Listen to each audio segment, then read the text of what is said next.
Lots of people had been traveling at Thomas's branch line.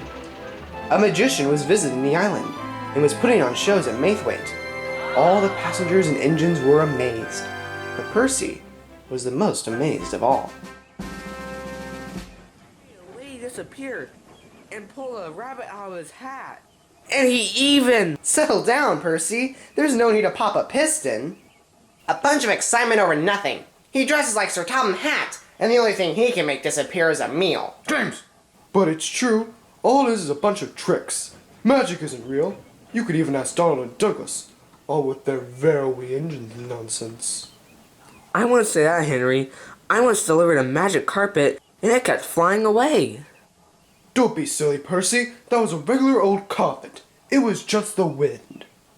You weren't there, Henry. The wind can't pick up a carpet and land it perfectly on a truck. Gordon?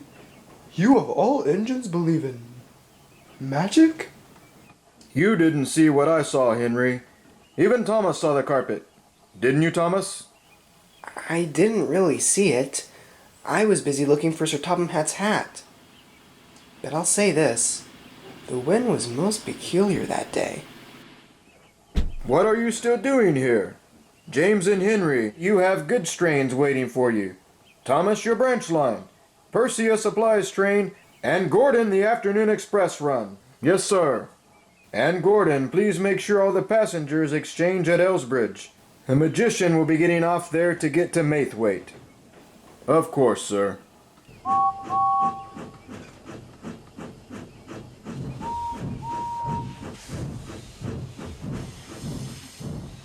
Don't worry, Percy. I'm sure there's such thing as magic. But Percy wasn't so sure. A little while later, Percy was stopped at a red signal. James was further up the line, going in the opposite direction. When? Oh no!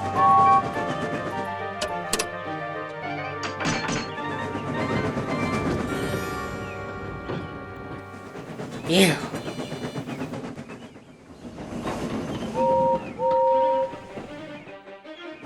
What? Out of my way! Express coming through! Oh no! Ah!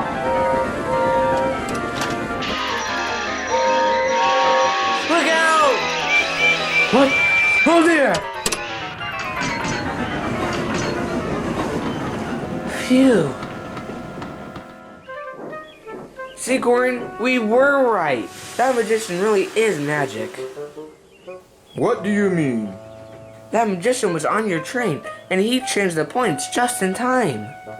No, he didn't, Percy. There's a fine line between reality and magic.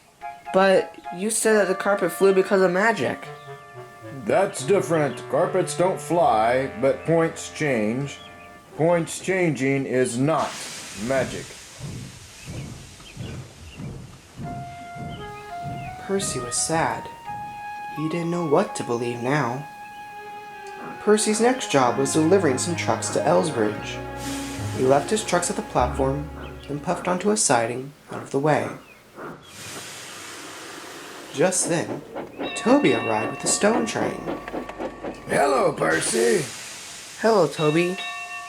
Toby, do you think magic is real? What brought that up?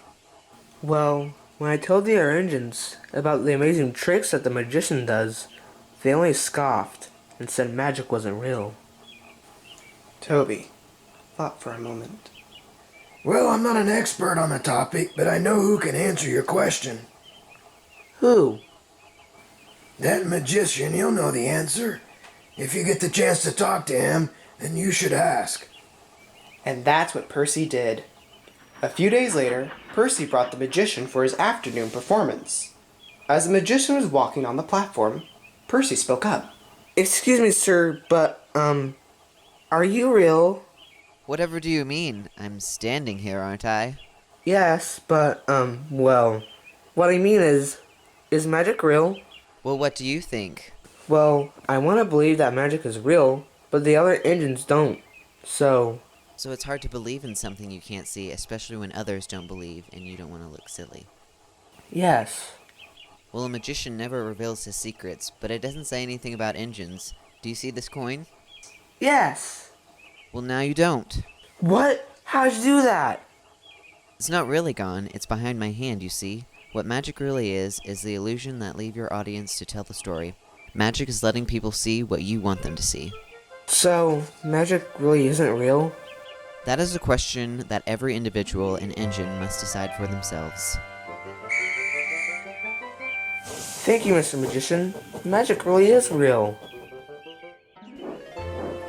At the sheds, Percy performed a magic trick of his very own in front of the other engines. The engines were bewildered and surprised.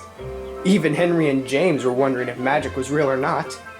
But Percy was the only one who knew the true secret to magic.